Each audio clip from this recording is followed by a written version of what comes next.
Yes, my friends, the week started off sad behind the scenes for the Denver Broncos. Unfortunately, we lost the matchup against the Bills, and that really upset me. If you were sad too, hit the like button. If possible, comment like this: the Denver Broncos are in my heart. The Denver Broncos playoff run ended in a disappointing 31-7 loss to the Buffalo Bills, a game that highlighted both the team's resilience and its glaring weaknesses. Despite the harsh score, this season was a turning point, full of promise, but ending on a note that leaves much to ponder. Today, we're looking at what went wrong in Buffalo and what it means for the future of this team. The game started with hope and momentum. Quarterback Bo Nix led a brilliant first drive, capped off with a deep touchdown pass to Troy Franklin. For a moment, optimism grew as Denver took an early 7-0 lead. But from that point on, the Bills dictated the pace, dominating time of possession and exploiting Denver's defensive lapses. Buffalo held the ball for more than 41 minutes, compared with Denver's 18. Such a disparity doesn't just tilt a game, it buries any chance of a comeback.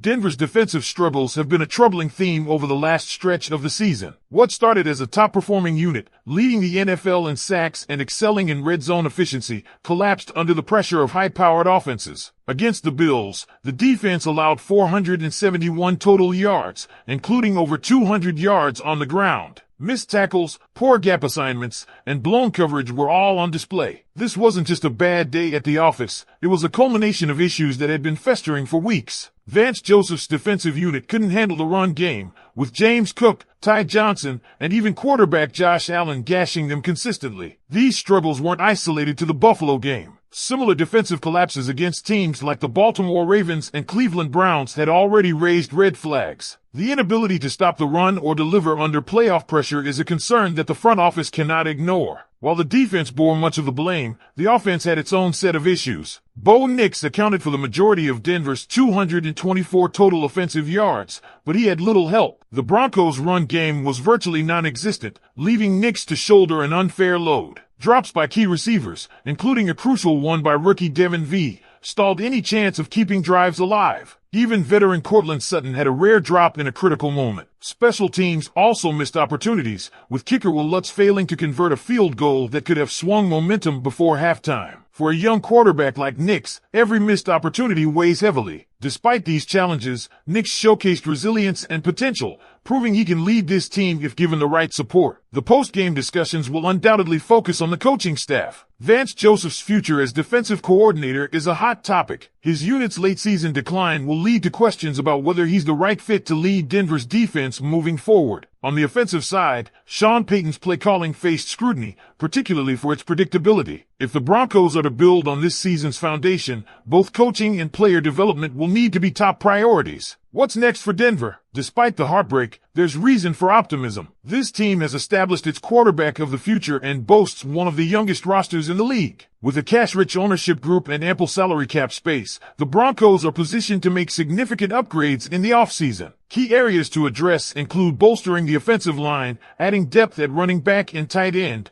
and finding another dynamic receiver to complement Sutton. Denver's 2024 campaign was a story of growth, marked by highs that showcased this team's potential and lows that exposed areas for improvement. While the season didn't end as fans hoped, the Broncos are far from a team in crisis. Instead, they're a team on the rise, armed with the tools to take the next step. Now it's your turn, Broncos country. What do you think about this season's end and the path forward? Should Denver make changes to its coaching staff? What moves in free agency or the draft would you prioritize? Let us know in the comments. The frustration of the loss in Buffalo is palpable, but it's important to step back and view the bigger picture. This season was never about immediate championship contention. It was about laying the groundwork for a franchise that has struggled to find consistency in recent years. Bo Nix's emergence as the franchise quarterback is a cornerstone for the team to build upon. Despite the challenges he faced in his rookie season, he demonstrated poise, adaptability, and flashes of brilliance. The throws he made in high-pressure moments, such as the opening drive against Buffalo,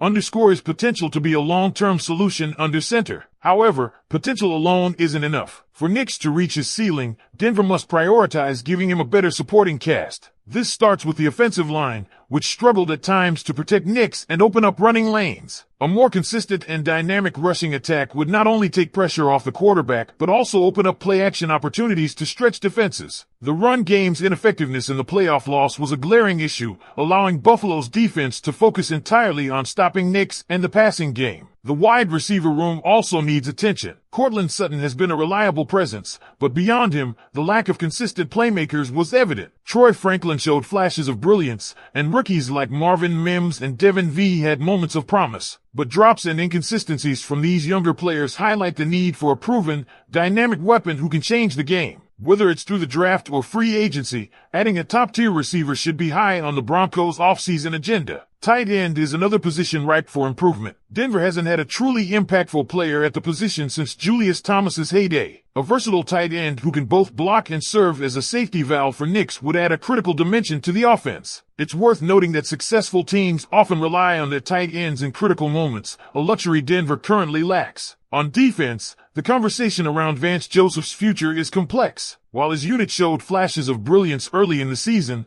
the late-season collapse cannot be ignored. The Broncos boasted top-tier talent, with players like Nick Benito, Jonathan Cooper, and Pat Certain two anchoring the defense. Yet, the inability to stop the run, get off the field on third down, and maintain discipline and coverage all came to a head when it mattered most. Replacing Joseph, however, isn't a decision to be made lightly. The players have publicly supported him, and it's clear there's talent to work with. Perhaps a reevaluation of schemes and adjustments to better fit the personnel could bring out the best in this group. Alternatively, if Sean Payton and the front office feel the need for a fresh start on defense, it will be critical to find someone who can seamlessly integrate into the team's culture and maximize the existing talent. Looking ahead, the Broncos front office has significant resources at its disposal. With a projected top 10 position in cap space, Denver has the flexibility to target key free agents. The ownership group's willingness to invest in the team further amplifies this advantage. Smart spending, coupled with strategic draft choices, could catapult this team from playoff hopeful to legitimate contender. The offseason will also be a test of patience for fans. Player development is a cornerstone of this organization's philosophy,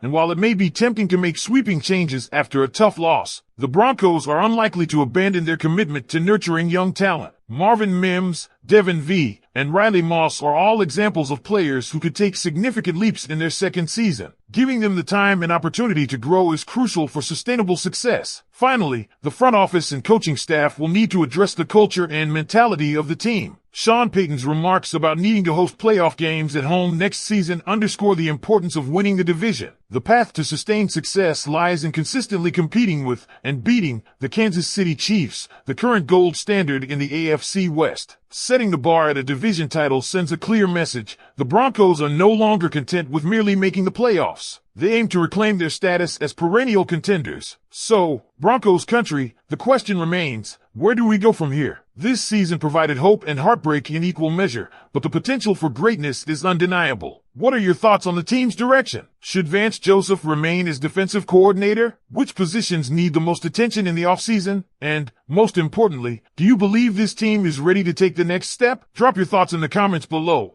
and let's keep the conversation going. The Broncos season may be over, but the journey is far from finished. The offseason is where champions are built, and with your support, this team is poised to rise. Let's hear your voice. Broncos country, what do you think about the future of this team?